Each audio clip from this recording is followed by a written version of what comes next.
ವಿನಾಶಕ್ಕೆ ಮುನ್ನ ಹೆಮ್ಮೆ. Pride goes before distraction. ಈ ಅಹಂಕಾರ ಅಥವಾ ಹೆಮ್ಮೆ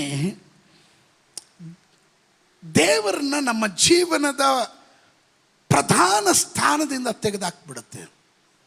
ಈ ಅಹಂಕಾರ, ಒಣ ಹೆಮ್ಮೆ ಯಾರಿಗಾದ್ರೂ ಬಂದರೆ ನಮ್ಮ ಜೀವನದಲ್ಲಿ ದೇವರಿಗೆ ನಾವು ಏನು ಪ್ರಧಾನ ಸ್ಥಾನ ಕೊಟ್ಟಿರ್ತೀವೋ ಅದರಿಂದ ನಾವು ತೆಗೆದಾಕ್ತಾ ಇದ್ದೀವಿ ದೇವರನ್ನ.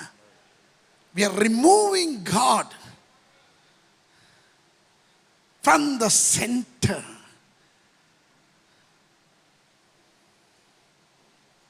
ನನ್ನ ಪ್ರಾಮುಖ್ಯತೆ ದೇವರು ತಾನೆ. ತಗ್ಗುವ ಮನಸ್ಸುಳ್ಳವನು ಹೇಳ್ತಾನೆ, ನನ್ನ ಸರ್ವಸ್ವವು ನೀನೇ ಸ್ವಾಮಿ, ನಾನು ಉಳಿದಿರೋದು ನಿನ್ನ ಕೃಪೆಯಿಂದ ಸ್ವಾಮಿ, ನಾನಾಗಿರುವುದು ನಿನ್ನ ದಯೆಯಿಂದ. ನನ್ನ ತೋಳ್ಬಲ ಅಲ್ಲ, ನನ್ನ ಪಾರಂಪರ್ಯ ಬಲ ಅಲ್ಲ, ನನ್ನ ಹಣಬಲ ಅಲ್ಲ, ನನ್ನ ಸಾಮರ್ಥ್ಯ ಅಲ್ಲ, ನಿನ್ನ ಕೃಪೆ ಅಪ್ಪ. ಇದು ತಗ್ಗುವ ಮನಸ್ಸು ಹೇಳುತ್ತೆ. ಅಹಂಕಾರ ಹೇಳುತ್ತೆ, ನಿನ್ನ ಮಾರ್ಗದರ್ಶನ ಬೇಡ, ನಿನ್ನ ಉಪದೇಶ ನನಗೆ ಬೇಡ, ನಿನ್ನ ಸಹವಾಸ ನನಗೆ ಬೇಡ. ಬಾಂಧವ್ಯವನ್ನು ಕಡಿಯುವಂಥ ದುರಹಂಕಾರ.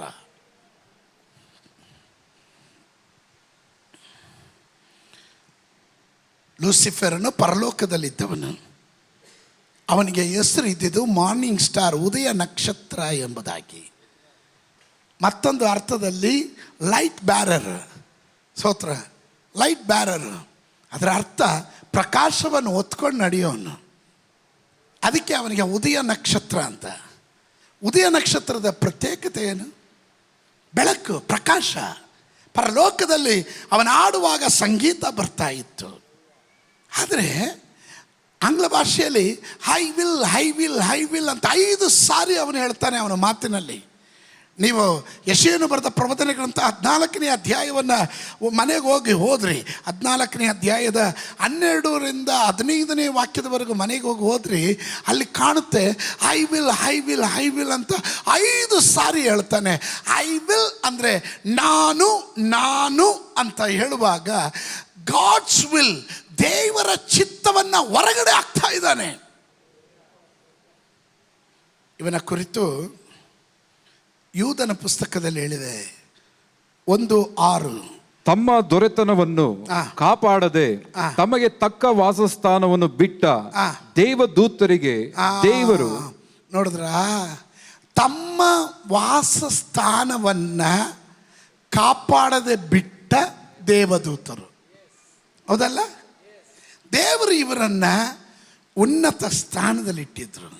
ಆದರೆ ಇವನಿಗೆ ಆಸೆ ದೇವರ ಮೇಲೆ, ದೇವರ ಸಿಂಹಾಸನದ ಮೇಲೆ, ಇವನ ಸಿಂಹಾಸನ ಸುರಗಡ ಪರ್ವತದ ಮೇಲೆ ಇವನು ಸಿಂಹಾಸನ ಸ್ಥಾಪಿಸ್ತೀನಿ, ದೇವರ ಪ್ರಸನ್ನತೆ ಇರುವ ಬೆಟ್ಟದಲ್ಲಿ ಇವನು ನಿಂತೀನಿ. ದುರಹಂಕಾರ ಬಂತು. ಮಾರ್ನಿಂಗ್ ಸ್ಟಾರ್ನ ಕೆಳಗಡೆ ಹಾಕಿದ್ರು, ದೇವರು ಪಾತಾಳಕ್ಕೆ ದೊಬ್ಬಿದ್ರು. ಅವನಿಗೆ ಹೆಸರು ಕೊಟ್ಟರು, ಈ ಲೋಕದ ಪ್ರಭು ಅಂಧಕಾರ ಶಕ್ತಿ. ಪ್ರಕಾಶವಾಗಿದ್ದವನು ಕತ್ಲೆ ಆಗ್ಬಿಟ್ಟ. ಅಂದರೆ ಒಬ್ಬ ವ್ಯಕ್ತಿಯ ಹೃದಯದ ಒಳಗಡೆ ಅಹಂಕಾರ ಬಂದರೆ ಆ ವ್ಯಕ್ತಿ ಅವನ ನಾಶವನ್ನು ಅವನೇ ತೋಡ್ಕೊತಾನೆ. ದೇವರು ಕೊಟ್ಟಿರುವ ಜವಾಬ್ದಾರಿ, ದೇವರು ಕೊಟ್ಟಿರುವ ಸ್ಥಾನ ಕಳ್ಕೊಂಡು ಅವನ ಅಂಧಕಾರಕ್ಕೆ ಬೀಳ್ತಾನೆ. ಹೇಳಿದ ಅರ್ಥ ಆಗ್ತಾ ಇದೆಯಾ? ತಗ್ಗುವ ಮನಸ್ಸು ಇವನಲ್ಲಿ ಇದ್ದಿದ್ರೆ ಇವನನ್ನು ದೇವರು ಸನ್ಮಾನಿಸಿರೋರು. Lucifer, one of the greatest singer, ಪರಲೋಕದಲ್ಲಿ ಆರಾಧನೆ ಮಾಡೋದರಲ್ಲಿ ಇವನು ಶ್ರೇಷ್ಠನಾಗಿದ್ದ. ಸಂಗೀತ ಇವನ ರೆಕ್ಕೆಗಳಿಂದ ಬರ್ತಾ ಇತ್ತು. ಮಧುರ ಕಂಠವುಳ್ಳವನು. ಇವನ ಹಾಡು ದೈವ ಸಾನ್ನಿಧ್ಯಾನದಲ್ಲಿ ಪರಲೋಕವನ್ನು ಸಂತೋಷಪಡಿಸ್ತಾ ಇತ್ತು. ಇವನಿಗೊಂದು ಉತ್ತಮ ಸ್ಥಾನ ದೇವರು ಕೊಟ್ಟಿದ್ರು, ಅದನ್ನು ಹಾಳು ಮಾಡಿಕೊಂಡ. Sometimes where God positioned you, ನಿನ್ನನ್ನು ದೇವರು ಯಾವ ಸ್ಥಾನದಲ್ಲಿ ಇಟ್ಟಿದ್ದಾನೋ ಅದನ್ನು ನಾಶ ಮಾಡುವುದೇ ಅಹಂಕಾರವಾಗಿರುತ್ತೆ. ಹಲ್ಲೆಲೂಯಾ. ಒಪ್ಪೋರು ಮಾತ್ರ ಆಮೆನ್ ಹೇಳ್ರಿ. ನೋಡ್ರಿ, ನನಗೆ ಬೈಬಲ್ನಲ್ಲಿ ನೀವು ಲೂಕನ ಸುವಾರ್ತೆ 15ನೇ ಅಧ್ಯಾಯ ಓದಿದ್ರೆ ಅಲ್ಲೊಬ್ಬ ದುಷ್ಟಕುಮಾರನ ಕತೆ ನಾವು ಕೇಳ್ತೀವಿ. ದುಷ್ಟಕುಮಾರ ಸತ್ಯ ಹೇಳಿದ್ರೆ ಅವನು ಒಳ್ಳೆ ಕುಮಾರ. ಒಳ್ಳೆ ಕುಮಾರ ಮನೆಯಲ್ಲಿ ಅಪ್ಪನ ಜೊತೆ ಇದ್ದವನು. ಬೈಬಲ್ ಹೇಳೋದು ಒಳ್ಳೆ ಕುಮಾರ ಮನೆಯಲ್ಲಿದ್ದವನು, ಅಪ್ಪನ ಜೊತೆಯಲ್ಲೇ ಇದ್ದವನು. ಇವತ್ತು ಹೋಲಿಕೆ ಮಾಡಿ ನೋಡಿದ್ರೆ ಅನೇಕ ವರ್ಷದ ಹಳೇ ವಿಶ್ವಾಸಿಗಳೇ ಪಾಪಿಗಳ ಥರ ಇರ್ತವೆ.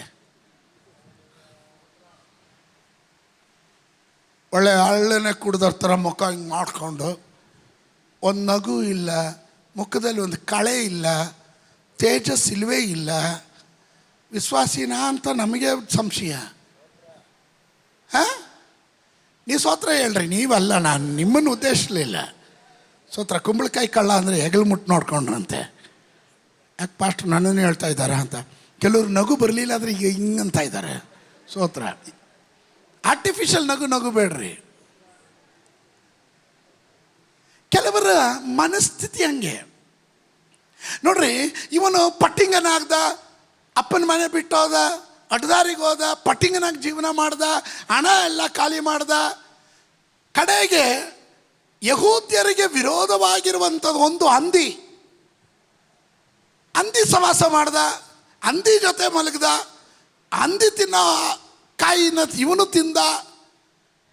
ಅದಕ್ಕಿಂತ ಅವಮಾನ ಮತ್ತೊಂದಿಲ್ಲ.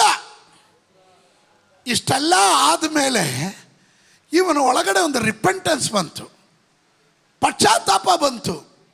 ಏನು ಬಂತು?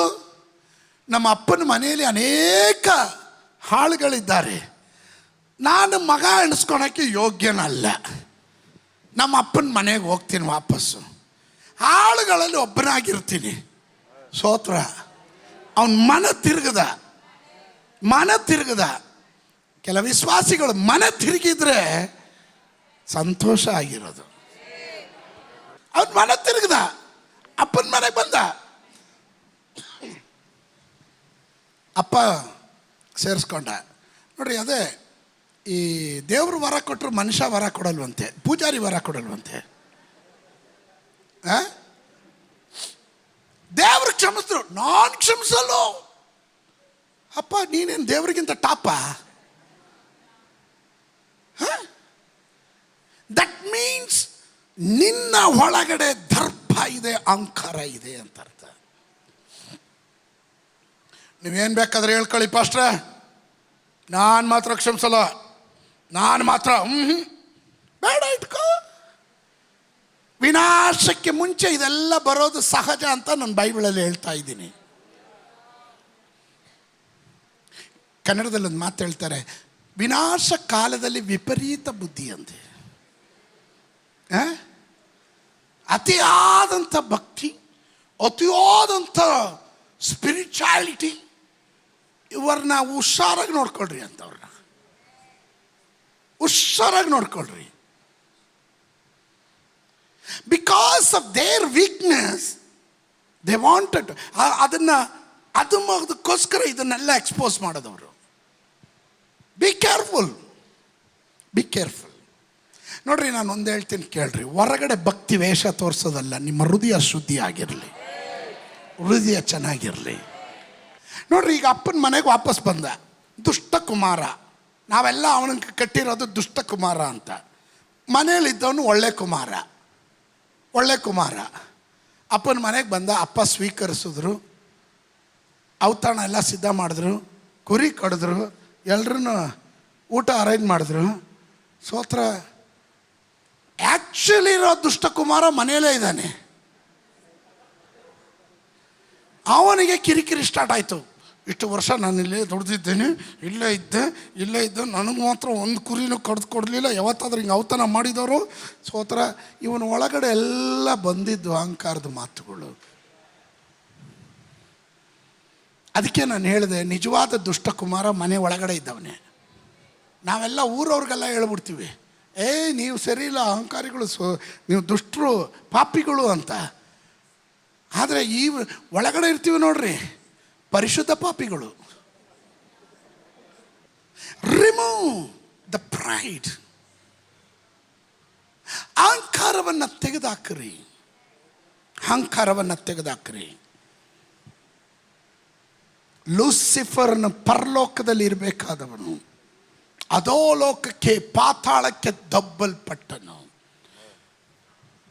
ಗರ್ವ, ಭಂಗ, ಹುಬ್ಬು, ದೊಬ್ಬು. ಅವನು ಯಾವಾಗ ಉಪ್ಕೊಂಡ ದೇವರಲ್ಲಿಂದ ದೊಬ್ಬದನು. ಎರಡನೇ ವ್ಯಕ್ತಿ ನೆಬೂಕದ್ನೆಚ್ಚರ್. ದಾನಿಯೇಲನ ಪುಸ್ತಕ 4ನೇ ಅಧ್ಯಾಯದಲ್ಲಿ ನಾವು ಕಾಣ್ತೇವೆ.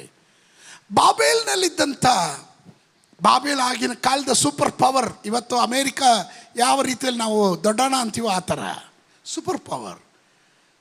ನಿಮಗೆಲ್ರಿಗೂ ಗೊತ್ತಿದೆ, ಬ್ಯಾಬಿಲೋನ್ ಪ್ರಸಿದ್ಧವಾದ ಬಾಬೇಲ್. ಸಾಧಾರಣ ಬಾಬೇಲ್ ಅಲ್ಲ, ಪ್ರಸಿದ್ಧವಾದ ಬಾಬೇಲ್.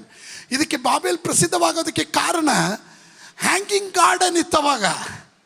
ಇವತ್ತು 7 ಅದ್ಭುತಗಳಲ್ಲಿ ಒಂದು ಅದ್ಭುತ ಹ್ಯಾಂಗಿಂಗ್ ಗಾರ್ಡನ್, ತೂಗುವ ಉದ್ಯಾನವನ. ಸೋದರ ಉಯ್ಯಾಲೆ ಅದು.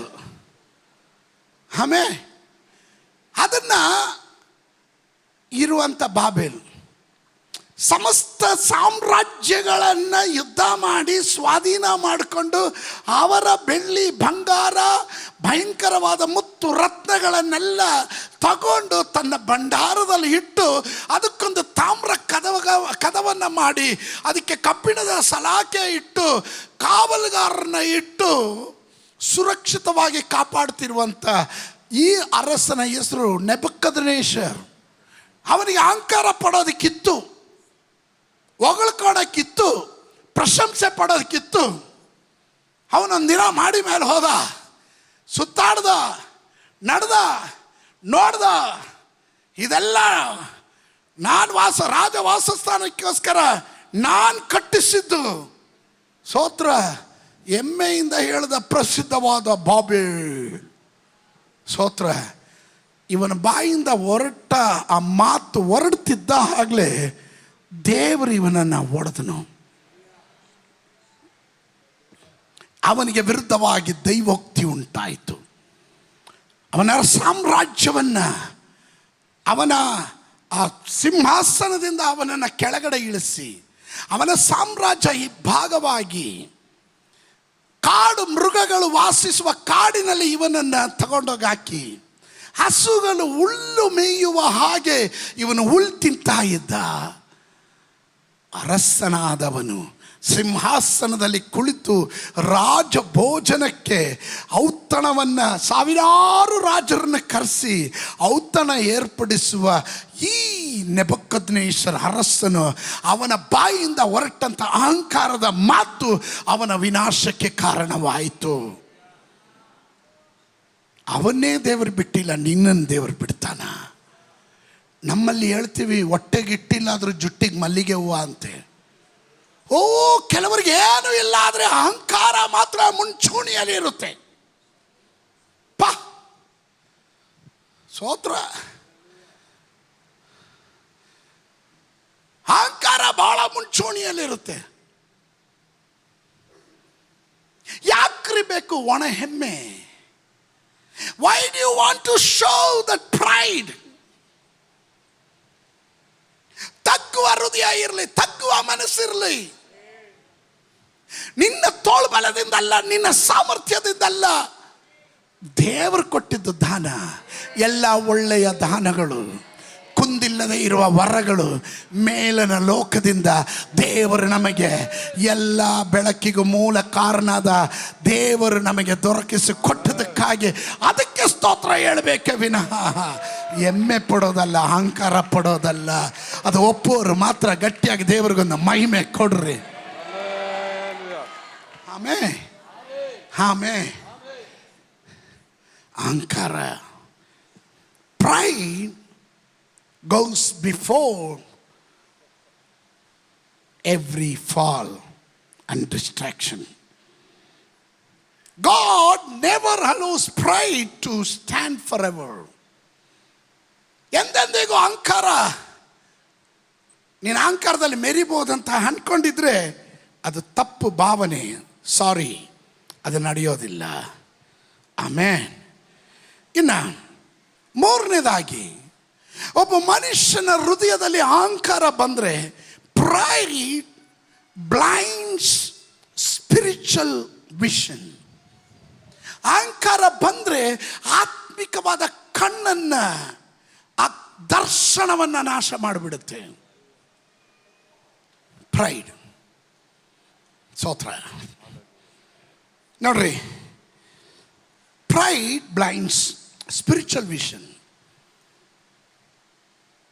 2 ಪೂರ್ವಕಾಲ ವೃತ್ತಾಂತ ಪುಸ್ತಕ, 2 Chronicles ಚಾಪ್ಟರ್ 26, 26ನೇ ಅಧ್ಯಾಯ 15ರಿಂದ 21.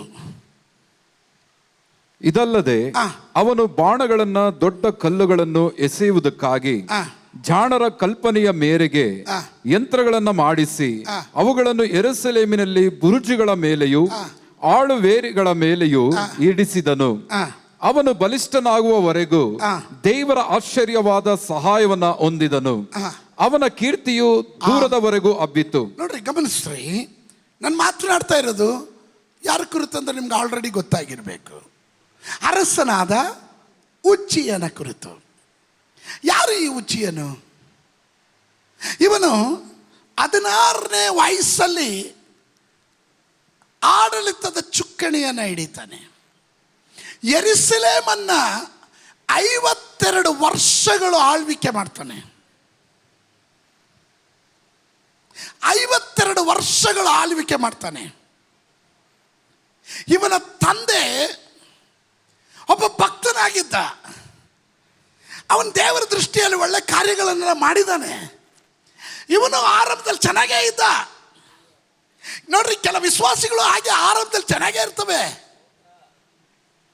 ಎಲ್ಲ ಉಪವಾಸಕ್ಕೆ ಬರ್ತವೆ, ಎಲ್ಲ ಪ್ರಾರ್ಥನೆಗೂ ಬರ್ತಾರೆ, ಎಲ್ಲ ಕಾಟೇಜ್ ಮೀಟಿಂಗು ಇರ್ತಾರೆ. ಸ್ತೋತ್ರ. ಸ್ವಲ್ಪ ರೆಕ್ಕೆ ಪುಕ್ಕ ಬಂದರೆ ಕಾಟೇಜ್ ಮೀಟಿಂಗ್ ಬರಲ್ಲ, ಏರಿಯಾ ಮೀಟಿಂಗ್ ಅಂತೂ ಹೋಗಲ್ಲ. ಏರಿಯಾ ಪಾಸ್ಟರ್ಗಳೆಲ್ಲ ಅವ್ರ ಮುಂದೆ ಚಿಕ್ಕವರು. ಯಾಕೆ ಅಂದರೆ ಇವರಿಗೆ ಗೊತ್ತಿಲ್ಲದೆ ಇವರ ಒಳಗಡೆ ಅಹಂಕಾರ ಪ್ರವೇಶ ಮಾಡಿರುತ್ತೆ. ಉಜ್ಜೀಯನು ಆರಂಭದಲ್ಲಿ ಒಳ್ಳೆಯವನೇ ಆಗಿದ್ದವನು. 5ನೇ ವಾಕ್ಯ ಓದಿ ಪಾಸ್ಟ್ರೆ. 5ನೇ ವಾಕ್ಯ. ದೇವಭಕ್ತಿಯನ್ನು ಬೋಧಿಸುತ್ತಿದ್ದ ಜಕರ್ಯನ ಜೀವಮಾನದಲ್ಲಿ ಅವನು ದೇವರನ್ನು ಅವಲಂಬಿಸಿಕೊಂಡಿದ್ದನು. ಇವನು ಆ ಕಾಲದಲ್ಲಿ ಜಕರ್ಯನು ದೇವರ ಉಪದೇಶ ಕೊಡ್ತಾ ಇದ್ದ. ಪಾಸ್ಟರ್ ಇದ್ರು. ಜಕರ್ಯ ಪಾಸ್ಟರ್ ಇದ್ದಾಗ ಇವನು ಏನು ಭಕ್ತಿ, ಉಪದೇಶ ಕೈಗೊಂಡು ನಡೀತಾ ಇದ್ದ. ಓದಿ ಪಾಸ್ಟ್ರೆ, ಓದಿ ಓದಿ. ಹೀಗೆ ಅವಲಂಬಿಸಿದ್ದ ಕಾಲದಲ್ಲೆಲ್ಲ ನೋಡಿದ್ರ, ದೇವರನ್ನ ಅವಲಂಬಿಸಿದ್ದ ಅಂದ್ರೆ he was depending on God, he was trusting on the Lord. ಸ್ವಂತ ಬಲದಲ್ಲಿ ಅಲ್ಲ, ಅರಸನು ಎಂಬ ದರ್ಪ ಅಲ್ಲ, ಇವನು ಯೆಹೋವನಲ್ಲಿ ಅವಲಂಬಿತನಾಗಿದ್ದ. he was depending on God. ಒಂದು ಕಾಲದಲ್ಲಿ ಎಲ್ಲ ದೇವರನ್ನ ಡಿಪೆಂಡ್ ಮಾಡ್ಕೊಂಡೇ ಇದ್ರು. ಸ್ತೋತ್ರ. ಈ ವಿಷಯ ಇಲ್ಲೂ ಕೆಲವರಿದ್ದಾರೆ, ಅವ್ರಿಗೆ ಅನ್ವಯಿಸುವಂತನೇ ಹೇಳ್ತಾ ಇದ್ದೀನಿ. ಸ್ತೋತ್ರ. ಕೂಟ ಇಲ್ಲ ಆದರೂ ನನ್ನನ್ನು ಬಂದು ಭೇಟಿಯಾಗೋರು.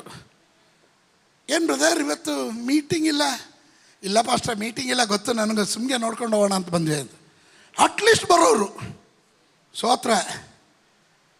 ಈಗ ಇನ್ನು ಕೆಲವು ವಿಶ್ವಾಸಿಗಳು ಎಲ್ಲ ಬರ್ತ್ಡೇಗೂ ವೆಡ್ಡಿಂಗ್ ಆನಿವರ್ಸರಿಗೂ ಕಂಪಲ್ಸರಿ ಮನೆಗೆ ಬೆಳಗ್ಗೆನೆ ಬಂದು ಪ್ರಾರ್ಥನೆ ಮಾಡಿಸಿ ಆಶೀರ್ವಾದ ತಗೊಂಡೋಗೋರು. ಸ್ವಲ್ಪ ರೆಕ್ಕೆ ಪುಕ್ಕ ಬಂದ ಮೇಲೆ ಫೋನ್ ಮಾಡೋರು, ಫೋನೆಲ್ಲ ಪ್ರಾರ್ಥನೆ ಮಾಡಿಸ್ಕೊಳೋರು. ಇನ್ನು ಸ್ವಲ್ಪ ಬಾಲ ಎಲ್ಲ ಬಂದ್ಬಿಡ್ತಲ್ಲ, ಇನ್ನು ಪಾಸ್ಟ್ರ್ ಪ್ರಾರ್ಥನೆ ಇಲ್ಲ ಅಂದ್ರೂ ನಡೆಯುತ್ತೆ ಅನ್ನೋ ರೀತಿಯಲ್ಲಿ. ಈಗ ನೋಡ್ರಿ, ಪ್ರಾರ್ಥನೆನೂ ಬೇಡ, ಎಂಥದ್ದು ಬೇಡ.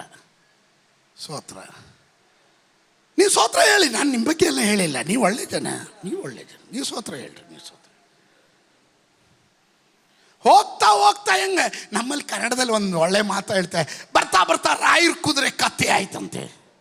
ಇದು ಫಸ್ಟ್ ಕುದುರೆ ಆಯಿತು, ಹೋಗ್ತಾ ಹೋಗ್ತಾ ಕತ್ತೆ ಆಯ್ತಂತೆ. ರಾಯರ್ ಕುದುರೆ ಕತ್ತೆ ಆಯ್ತಂತೆ.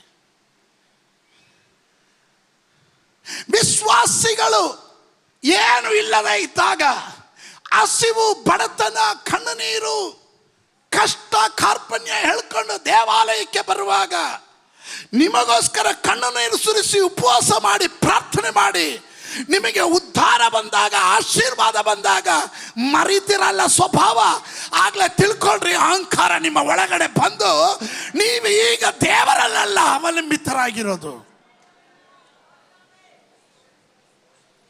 ಅದಕ್ಕೆ ಹೇಳ್ಬೋದು, ಅದಕ್ಕೆ ನಾವು ದೇವರನ್ನ ಬಿಟ್ಟಿಲ್ವಲ್ಲ, ಎಲ್ಲ ಭಾನುವಾರ ಬಂದು ಹೋಗಲ್ವಾ, ಅದೇ ನಮ್ಮ ಪುಣ್ಯ. ಸ್ತೋತ್ರ ಅಲ್ವಾ? ಒಂದು ಪಾದ್ರಿ ಒಂದು ಮದುವೆ ನಡೆಸ್ತಾ ಇದ್ರಂತೆ. ಮದುವೆ ನಡೆಸೋ ಟೈಮ್, ಒಡಂಬಡಿಕೆ ಮಾಡೋ ಟೈಮಲ್ಲಿ ಹುಡುಗ ಹುಡುಗಿ ಮುಖ ನೋಡ್ಕೊಂಡು ನಗ್ನಗ್ತಾ ಚೆನ್ನಾಗಿ ಸಂತೋಷದ ಗಳಿಗೆ ಅವ್ರ ಹತ್ತು ಕಡೆ ಇತ್ತು ಕಡೆ ಒಡಂಬಡಿಕೆಯನ್ನು ಹಂಚ್ಕೊಳ್ಳೋ ಸಮಯ ಬಂದಾಗ ಈ ಪಾದ್ರಿಗಳು ಅಂತ ಅಳಕ್ಕೆ ಸ್ಟಾರ್ಟ್ ಮಾಡಿಬಿಟ್ರು. ಜನ ಎಲ್ಲರಿಗೂ ಆಶ್ಚರ್ಯ, ಏನಕ್ಕೆ ಪಾದ್ರಿ ಅವರು ಅಳ್ತಾ ಇದ್ದಾರೆ ಅಂತ. ಯಾರೋ ಬಂದು ತಟ್ಟಿ ಸಮಾಧಾನ ಪಡಿಸಿ ಹೆಂಗೋ ಒಡಂಬಡಿಕೆ ಮಾಡಿ ಮದುವೆ ಮಾಡಿ ಕಳಿಸ್ಬಿಟ್ರು. ಆಮೇಲೆ ಮನೆಯವ್ರು ಬಂದು ಕೇಳಿದ್ರು, ಪಾದ್ರಿಯವರೇ ಯಾಕೆ ನೀವು ಒಡಂಬಡಿಕೆ ಮಾಡೋ ಟೈಮಲ್ಲಿ ಅಳ್ತಾ ಇದ್ರಲ್ಲ, ಏನು ವಿಷಯ ಅಂತ. ಅದೇನಿಲ್ಲ ಬಿಡಿ, ಏನೋ ನೆನೆಸ್ಕೊಂಡೆ ಕಣ್ಣಲ್ಲಿ ನೀರು ಬಂದ್ಬಿಡ್ತು, ಅದಕ್ಕೆ ಹತ್ಬಿಟ್ಟೆ ಅಂದರು. ಏನು ಪಾದ್ರಿ ಹೇಳು ಅಂತ. ಏನು ಫಾದರ್ ಹೇಳಿ ಅಂದರು. ಏನಿಲ್ಲ, ಈ ಹುಡುಗ ಶಿಶುವಾಗಿದ್ದಾಗ ಇಲ್ಲಿ ತಗೊಂಬಂದರು, ನಾನು ಶಿಶು ಸ್ನಾನ ಮಾಡಿಸ್ದೆ, ಆವತ್ತು ಹೋದವನು ಇವತ್ತೇ ಬಂದಿರೋದು ಮದುವೆಗೆ, ಅದರಲ್ಲಿ ಏನು ತಪ್ಪು ಅಂದರು. ಏನೂ ಇಲ್ಲ, ಇನ್ನೊಂದು ಸೀನ್ ನೆನೆಸ್ಕೊಂಡಾಗ ಅತ್ತೆ ಅಂದರು. ನೆಕ್ಸ್ಟ್ ಇವತ್ತು ಹೋದರೆ ಇನ್ನು ಇವನ ಬಾಕ್ಸಲ್ಲಿ ಎತ್ಕೊಂಡ್ಬರ್ತಾರಲ್ಲ, ಆವತ್ತಿಂದ ಕಣ್ಣು ನೀರು ಇವತ್ತೇ ಹಾಕದೆ ಅಂತ. ರೆಕ್ಕೆ ಪುಕ್ಕ ಬಂದಾಗ ಯಾವ ಸಭೆ, ಚರ್ಚ, ನೋ ಟೈಮ್. ಆವಾಗ ನಡ್ಕೊಂಬರ್ತಿದ್ದೆ. ಈಗ ದೇವರು 2 ವೀಲರ್ ಕೊಟ್ಟ, 2 ವೀಲರ್ ಜೊತೆಗೆ ಕಾರ್ ಕೊಟ್ಟ, ಕಾರ್ ಜೊತೆಗೆ ನಿಂಗೆ ಸಮಯ ಕೊಟ್ಟ, ನಿನಗೆ ರಸದ ಉತ್ಥಾನ ಅಂದಂಗೆ 3 ಹೊತ್ತು ಆವಾಗ ಗಂಜಿ ಅಂಬ್ಲಿ ಕುಡಿತಿದ್ದ ನಿನಗೆ ಬಿರಿಯಾನಿ ತಿನ್ನಂಗೆ ವ್ಯವಸ್ಥೆ ಮಾಡಿಕೊಟ್ಟ. ನೋಡ್ರಿ, ಹುಚ್ಚಿಯನ ಜೀವನದಲ್ಲಿ ಇದೇ ಬಂದಿದ್ದು. ಸ್ಪಿರಿಚುವಲ್ ಬ್ಲೈಂಡ್ನೆಸ್, ಆತ್ಮಿಕವಾದ ದರ್ಶನ ಕಡಿಮೆ ಆಗೋದು. ಉಜ್ಜಿಯನು ಅರಸ, ಕಿಂಗ್, 52 ವರ್ಷ ಯೆರೂಸಲೇಮಿನಲ್ಲಿ ಆಳ್ವಿಕೆ ಮಾಡಿದವನು, 16ನೇ ವರ್ಷದಲ್ಲಿ ಆಳ್ವಿಕೆಗೆ ಬಂದವನು. ಇವನ ಕಾಲದಲ್ಲಿ ಜಕರೀಯನು ಉಪದೇಶ ಮಾಡ್ತಿದ್ದಾಗ ಇವನು ದೇವರಲ್ಲಿ ಬಹಳ ಅವಲಂಬಿತನಾಗಿದ್ದನು. ಅದರ ಪರಿಣಾಮವಾಗಿ ದೇವರು ಇವನನ್ನು ಬಲಿಷ್ಠನಾಗಿ ಆಶೀರ್ವಾದ ಮಾಡಿದನು. 5ನೇ ವಾಕ್ಯ, ಹೀಗೆ ಅವಲಂಬಿಸಿದ್ದ ಕಾಲದಲ್ಲೆಲ್ಲ ದೇವರಾದ ಯೆಹೋವನು ಅವನನ್ನ ಅಭಿವೃದ್ಧಿಗೆ ತಂದನು. ಏನ್ ತಂದನು? ಯಾವಾಗ ಇವನು ದೇವರಲ್ಲಿ ಅವಲಂಬಿತನಾದನು, ದೇವರು ಇವನನ್ನು ಅಭಿವೃದ್ಧಿಗೆ ತರ್ತಾನೆ. ಪಕ್ಕದಲ್ಲಿರೋ ಕೈ ಕೊಟ್ಟು ಹೇಳ್ರಿ, ಅಭಿವೃದ್ಧಿ ಬಂದಾಗ ದೇವರನ್ನ ಮರಿಬೇಡ ಅಂತ ಹೇಳು. ಅಭಿವೃದ್ಧಿ ಬಂದಾಗ ಸಭೆಯನ್ನು ಮರಿಬೇಡ ಅಂತ ಹೇಳ್ರಿ. ಅಭಿವೃದ್ಧಿ ಬಂದಾಗ ಕೂಟ ಮರಿಬೇಡಿ ಅಂತ ಹೇಳಿ. ಸ್ತೋತ್ರ. ಅವನು ಬಲಿಷ್ಠನಾಗುವವರೆಗೂ ದೇವರ ಆಶ್ಚರ್ಯವಾದ ಸಹಾಯವನ್ನ ಹೊಂದಿದನು. ನೋಡಿದ್ರ, ಇವನು ಬಲಿಷ್ಠನಾಗೋದಕ್ಕೆ ಕಾರಣ ದೇವರ ಆಶ್ಚರ್ಯಕರವಾದಂತ ಸಹಾಯ. Not because of his power. ನಾನು ಸಂಪಾದನೆ ಮಾಡಿದ್ದು, ನಾನು ಕಷ್ಟ ಬಿದ್ದಿದ್ದು, ಯಾವ ಪಾಸ್ಟರ್ ತಂದಾಕ್ಲಿಲ್ಲ. ನಾನು ಹೇಳಿದ್ವಾ ಪಾಸ್ಟರ್ ನಿಮ್ಮ ಮನೆಗೆ ತಂದಾಕ್ತೀನಿ ಅಂತ. ಸ್ತೋತ್ರ. ಸಾಮರ್ಥ್ಯ ನಂದು. ಇವನು ದೇವರನ್ನ ಅವಲಂಬಿಸಿರೋ ಕಾಲ ಎಲ್ಲ ಇವನು ವೀಕ್ ಆಗಿರಲಿಲ್ಲ, ಇವನು ಬಲಿಷ್ಠನಾಗಿದ್ದ, ಸ್ಟ್ರಾಂಗ್ ಆಗಿದ್ದ. ದೇವರು ಇವನನ್ನು ಅಭಿವೃದ್ಧಿ ಮಾಡ್ತಾ ಇದ್ರು. ಓದಿ ಆವಾಗ ಓದಿ. ದೇವರ ಆಶ್ಚರ್ಯ ಸಹಾಯವನ್ನ ಹೊಂದಿದನು, ಅವನ ಕೀರ್ತಿಯು ದೂರದವರೆಗೂ ಹಬ್ಬಿತು. ನೋಡಿದ್ರ, ಫಸ್ಟ್ ಇವನು ಯಾರಂತಾನೆ ಗೊತ್ತಿರಲಿಲ್ಲ. ಈಗ ಎಲ್ಲ ಏರಿಯಾದವ್ರಿಗೂ ಗೊತ್ತು ಲೀಡ್ರು ಈತ ವಿಶ್ವಾಸಿ. ಮುಂಚೆ ಯಾರು ಲೀಡ್ರ್ ಅಂತ ಇರಲಿಲ್ಲ, ಈಗ ಲೀಡ್ರ್ ಅಂದಿದ್ದೆ ತಪ್ಪಾಗೋಯ್ತು. ಯೋಚನೆ ಮಾಡ್ತಾ ಇದ್ದಾರೆ. ನನಗೆ ತಾನೇ ಪಾಸ್ಟರ್ ಹೇಳ್ತಾ ಇರೋದು, ನಿಮಗಲ್ದ್ರೆ ನಾನು ಬೇರೆಯವ್ರಿಗೆ ಹೇಳ್ತಾ ಇದ್ದೀನಿ. ನಿಜವಾಗಿ ನಿಮಗೆ ಹೇಳ್ತಾ ಇರೋದು, ಏನು ಸಂಶಯ ಬೇಡ. ಸ್ತೋತ್ರ.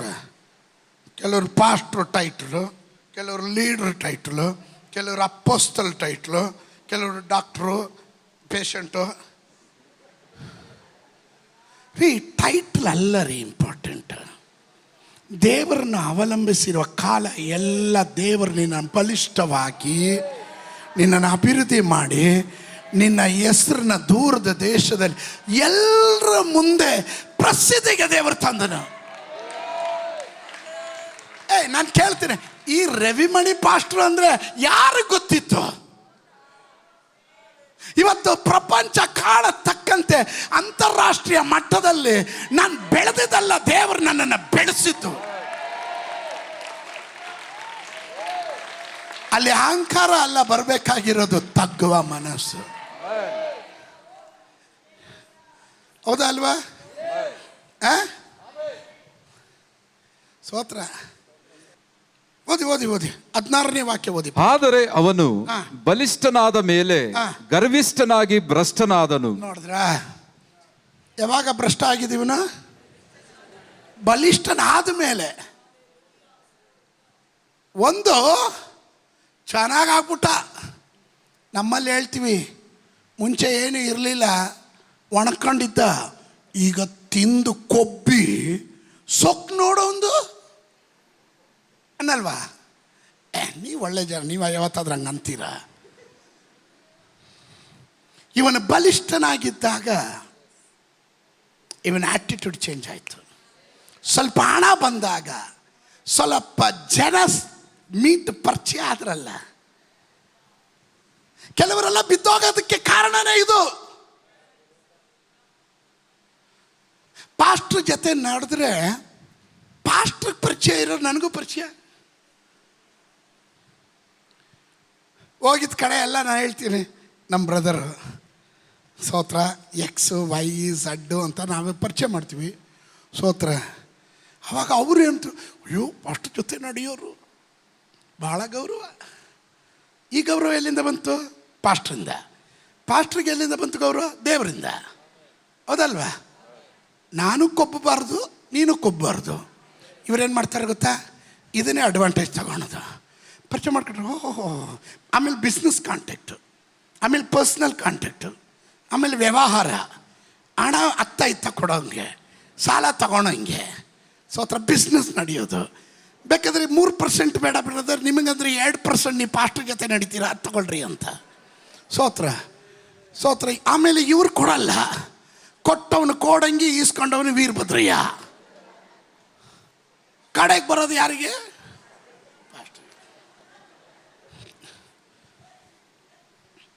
ಆರಾಮಾಗಿರ್ಬೋದಾಗಿತ್ತು ಇವರು. ಅದಕ್ಕೆ ಯೋಬ ಒಂದು ಸತಿ ಹೇಳ್ತಾನೆ, ಸ್ವಾಮಿ ನನಗೆ ಅನುದಿನಕ್ಕೆ ಬೇಕಾದದನ್ನು ಕೊಡು, ಜಾಸ್ತಿ ಕೊಟ್ಟು ಸೊಕ್ಕು ನನಗೆ ಬರಬಾರ್ದು, ಕೊಪ್ಪಿ ಮದಸಿ ನಾನು ನಿನ್ನನ್ನು ತಳ್ಳಕ್ಕೆ ಬಡತನದಲ್ಲಿ ಇಡಿಸಿ ಗುಣಗುಟ್ಟೋದಕ್ಕೂ ಅವಕಾಶ ಮಾಡಿಕೊಡ್ಬೇಡ, ಅದಕ್ಕೆ ಅನುದಿನದಕ್ಕೆ ಬೇಕಾದದ್ದು ಕೊಡು ಅಂತ. ಸ್ತೋತ್ರ. ಹೇಳಲಿಲ್ಲ. ಇವನು ಭ್ರಷ್ಟ ಗರ್ವಿಷ್ಠ ಆಗೋದಕ್ಕೆ ಕಾರಣ ಏನು ಗೊತ್ತಾ? ಇವನು ಬಲಿಷ್ಠನಾದಾಗ, ಹಣ ಬಂದಾಗ. ಪಕ್ಕದಲ್ಲಿರೋರು ಕೈ ಕೊಟ್ಟು ಮುಖ ನೋಡಿ ಹೇಳ್ರಿ, ಹಣ ಬರಲಿ, ಸ್ಥಾನ ಬರಲಿ, ಪದವಿ ಬರಲಿ, ಅಹಂಕಾರ ಬರದೇ ಇರಲಿ ಅಂತ ಹೇಳ್ರಿ. ಸ್ತೋತ್ರ.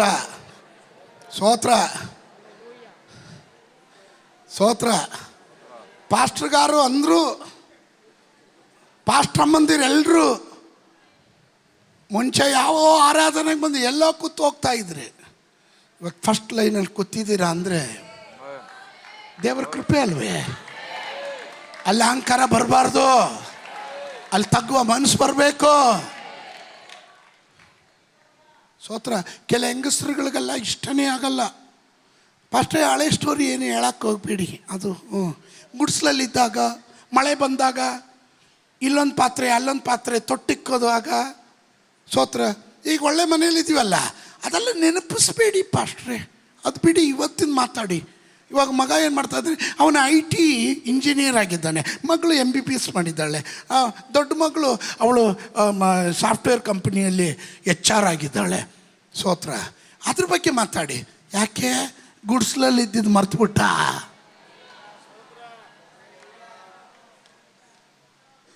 ಆದು ಬಂದ ಮಾರ್ಗವನ್ನು ಯಾರು ಮರಿತಾರೋ ಅವ್ರ ಒಳಗಡೆ ಆಟೋಮೆಟಿಕ್ ಆಗಿ ಅಹಂಕಾರ ಬರುತ್ತೆ. ಎಷ್ಟು ಜನ ಹೇಳ್ತೀರಾ, ನಿಂತಿದ್ದಲ್ಲ ದೇವರು ನನ್ನನ್ನು ನಿಲ್ಲಿಸಿದ್ದು? ಇವತ್ತು ನಾನೇನಾದರೂ ಆಗಿದ್ರೆ ಅದು ದೈವ ಕೃಪೆಯಿಂದ. ನೋಡ್ರಿ, ಇವನು ಭ್ರಷ್ಟ ಆದ, ಗರ್ವಿಷ್ಠನಾದ.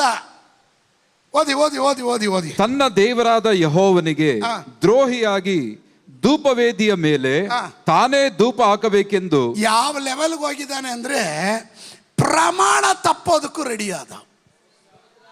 ಇನ್ಯಾಕೆ ಪಾಸ್ಟ್ರು? ಸೋತ್ರ. ಸೇವೆ ಅನ್ನೋದು ನಿನ್ನ ತೋಳು ಬಲದಲ್ಲೋ ಹಣದ ಬಲದಲ್ಲಿ ಕೊಂಡ್ಕೊಳ್ಳೋದಲ್ಲ. ನೀನು ಅರಸನು, ಪ್ರಜೆಗಳನ್ನು ಸಂರಕ್ಷಣೆ ಮಾಡೋ ಜವಾಬ್ದಾರಿ ನಿನಗೆ. ಆದರೆ ದೇವಾಲಯಕ್ಕೆ ಬಂದಾಗ ನೀನು ಸಾಧಾರಣ ಪ್ರಜೆಗಳ ಹಾಗೆ ಇರಬೇಕು. ಯಜ್ಞ ವೇದಿಯಲ್ಲಿ ಯಜ್ಞವನ್ನು ಅರ್ಪಿಸೋದಕ್ಕೆ ಅಜರ್ಯನೆಂಬ ಮಹಾಯಾಜಕನಿದ್ದಾನೆ. ಅವನ ಜೊತೆಯಲ್ಲಿ 80 ಯಾಜಕರು, ಧೈರ್ಯಶಾಲಿಗಳಾಗಿರೋ 80 ಯಾಜಕರುಗಳಿದ್ದಾರೆ. ಅವರೆಲ್ಲರನ್ನ ಓವರ್ಟೇಕ್ ಮಾಡಿ ಯಜ್ಞ ವೇದಿಯಲ್ಲಿ ಧೂಪ ಹಾಕೋದಕ್ಕೆ, ನಾನು ರಾಜ, ಎಲ್ಲಿ ಬೇಕಾದ್ರೂ ಹೋಗ್ಬೋದು, ನನಗೆ ಸೈನ್ಯ ಇದೆ, ಅಧಿಕಾರ ಇದೆ, ಪದವಿ ಇದೆ, ನನ್ನ ಕೈಯಲ್ಲಿ ಎಲ್ಲ ಸಮಸ್ತ ಇದೆ ಅಂತ ಹೇಳಿ ದರ್ಪ ತೋರಿಸೋ ಜಾಗ ಅಲ್ಲ ದೇವರ ಆಲಯ. ನೀನು ಹಣವಂತನಾಗಿರೋ, ಸ್ಥಿತಿವಂತನಾಗಿರೋ, ನೀನು ದೊಡ್ಡ IAS ಆಫೀಸರ್ ಆಗಿರೋ, ಮಂತ್ರಿ ಆಗಿರೋ,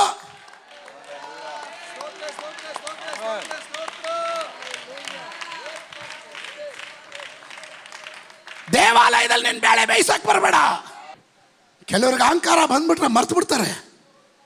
ಪಾಸ್ಟ್ರನ್ನ ಬೇಕಾದ್ರೆ ಏಕವಚನದಲ್ಲಿ ಮಾತಾಡ್ತಾರೆ. ಕುಷ್ಠ ಈ ಉಜ್ಜೀಯನ ಜೀವನ ಪರ್ಯಂತವಾಗಿ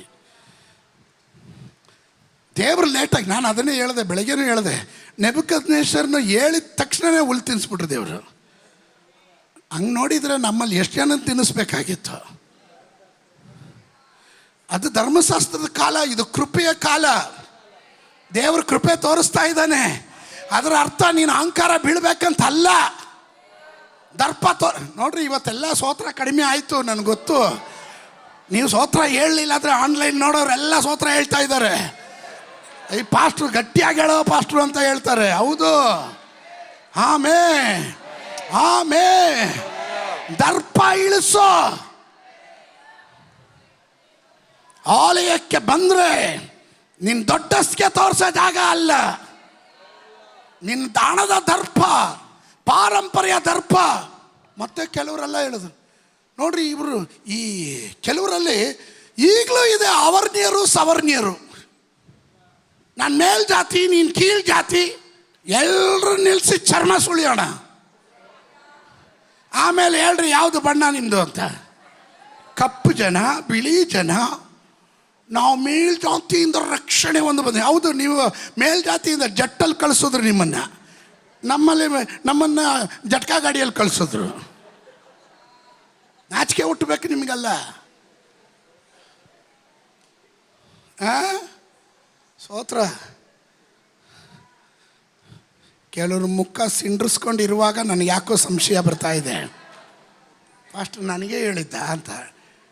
ನಿಮಗಲ್ದ್ರೆ ಇನ್ನು ಯಾರಿಗೆ ಹೇಳ್ರಲಿ? ಇದನ್ನು ನಾವು ಸ್ಪೀಕರ್ ಹೊರಗಡೆ ಇಟ್ಟಿದ್ದೀವ?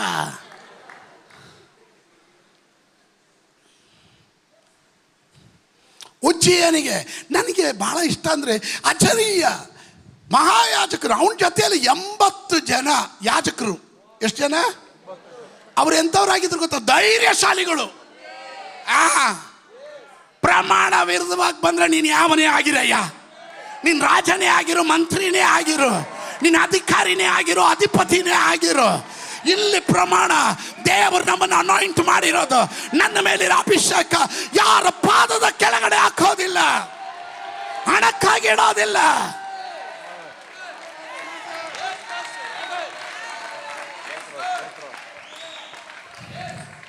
ನನಗೆ ಬಹಳ ಇಷ್ಟ ಆಗಿದೆ ಏನು ಗೊತ್ತಾ, ಮಹಾಯಾಜಕನು ಅಜೈರ್ಯನು ಅವನ ಜೊತೆಯಲ್ಲಿ 80 ಜನ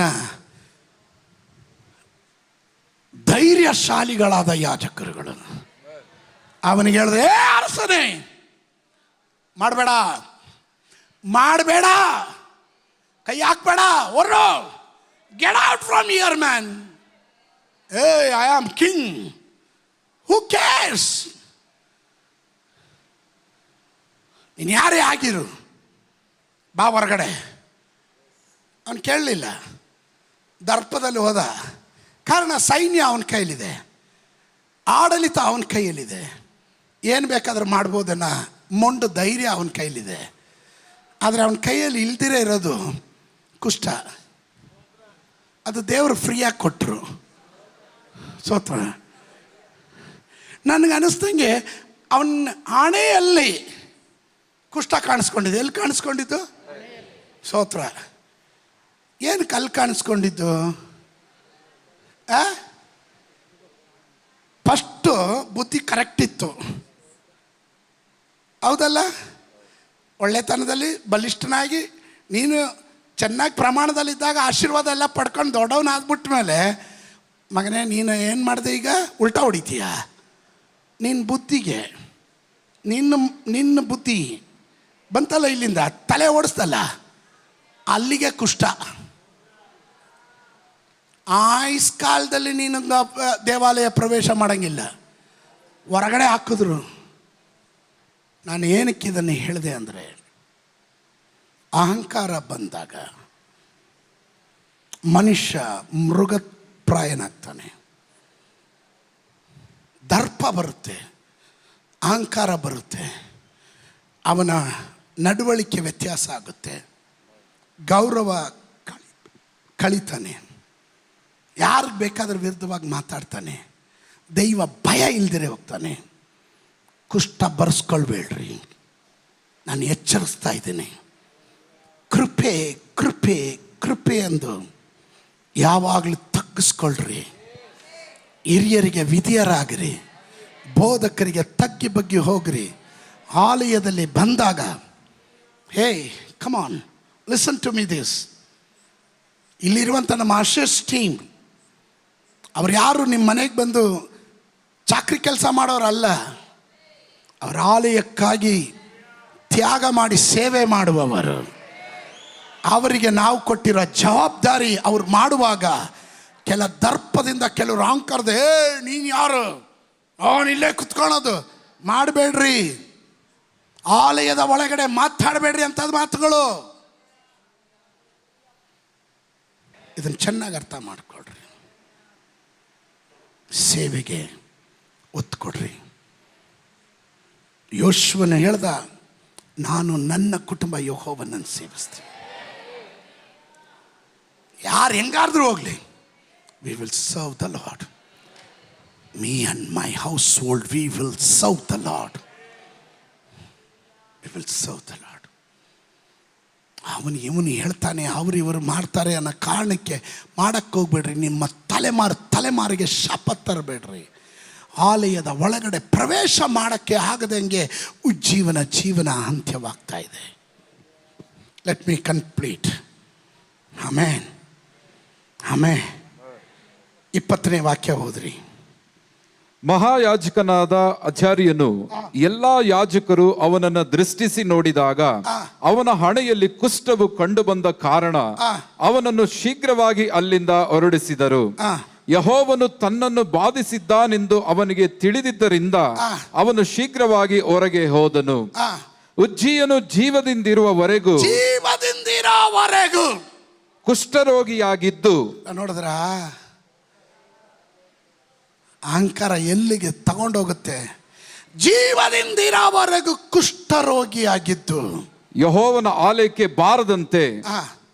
ಬಹಿಷ್ಕರಿಸಿದನಾದನು. ನೋಡಿದ್ರ, ಯೆಹೋವನ ಆಲಯದಲ್ಲಿ ಅವನ ರಾಜನಾದರೂ ಸರಿ ಬಹಿಷ್ಕಾರಕ್ಕೆ ಒಳಗಾದ, ಪ್ರವೇಶ ಮಾಡಂಗಿಲ್ಲ. Amen, amen. Success without humility becomes dangerous. ಯಾವುದೇ ಯಶಸ್ಸು ತಗ್ಗುವ ಮನಸ್ಸಿಲ್ಲದೆ ಹೋದರೆ ಅದು ದೊಡ್ಡ ಅಪಾಯಕಾರಿಯಾಗಿರುತ್ತದೆ. ಎಷ್ಟೇ ದೇವರು ಉನ್ನತಕ್ಕೆ ತಗೊಂಡೋಗ್ಲಿ, ಎಷ್ಟೇ ದೇವರು ನಿಮ್ಮನ್ನು ಆಶೀರ್ವಾದ ಮಾಡಲಿ, ಹೇಳ್ಬೇಕು, ನನ್ನ ಮನವೇ ನೀನು ಯೆಹೋವನನ್ನು ಕೊಂಡಾಡು, ನನ್ನ ಸರ್ವೇಂದ್ರಿಯಗಳೇ ಆತನ ಪವಿತ್ರ ನಾಮವನ್ನು ಕೀರ್ತಿಸು. ನನ್ನ ಮನವೇ ಯೆಹೋವನನ್ನು ಕೊಂಡಾಡು, ಆತನು ಮಾಡಿದ ಉಪಕಾರಗಳಲ್ಲಿ ಒಂದನ್ನು ಮರೆಯದಿರು, ತಗ್ಗಿರು. Our God never share his glory with anyone.